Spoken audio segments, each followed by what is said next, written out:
The gift-giving season is here, but there's one gift doctors say should not be given to children: sets of small magnetic balls. They look colorful and fun, but can be dangerous, even deadly in some cases. Lauren Petty has the story of one Illinois family who experienced the danger last month.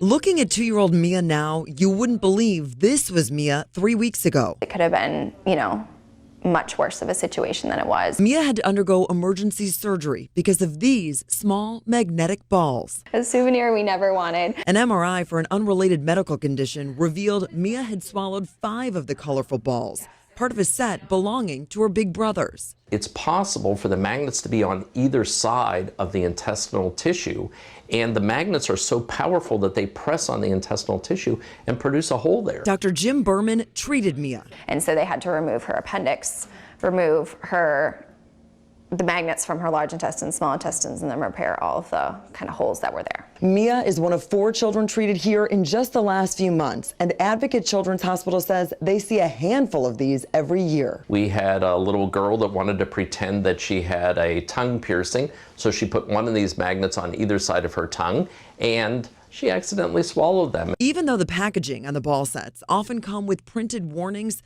Dr. Berman says that may not be enough. But we have to realize that these are going to get into the hands of little children, and they are going to cause harm, just like what happened to Mia. That's why he has a message as powerful as the magnets. It's a simple message, just don't buy them. Hello. The surgery scare, a wake-up call for Mia's parents, now determined to warn others. We just want other parents to know and be aware of those risks. And if you have kids in their house, we would highly recommend removing them. Mia's scar and the specimen jar, somber souvenirs of a close call that could have cut this sweet smile short. What does it do?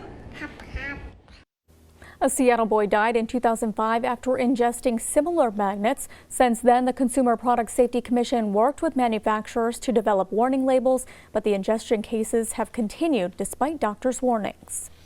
The Pentagon is warning service members about receiving at-home DNA kits for Christmas. Defense officials are afraid of the security risks posed by sites like Ancestry.com and 23andMe.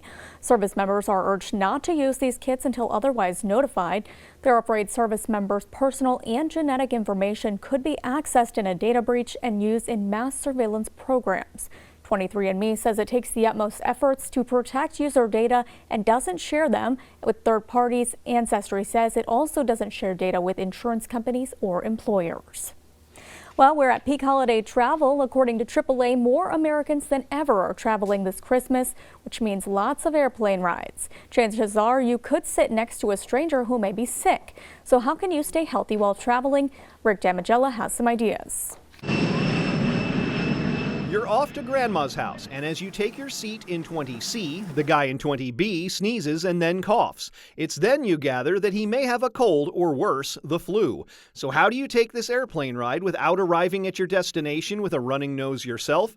Dr. Amanda Velasquez says that your remedy should begin before you even take flight. So trying to keep a balanced, healthy diet and also regular exercise and keeping to your sleep routine, so that your body is at its optimal point before traveling. And forget about wasting money on vitamin C supplements. Dr. Velasquez says there's no evidence that taking extra vitamin C will boost your immune system. So the best thing to honestly do is to have a balanced diet that has lots of foods rich in antioxidants like fruits and vegetables, and be able to make sure you're having plenty of sleep. She also recommends the flu vaccine in case you are exposed to someone with the flu who doesn't show any signs of it.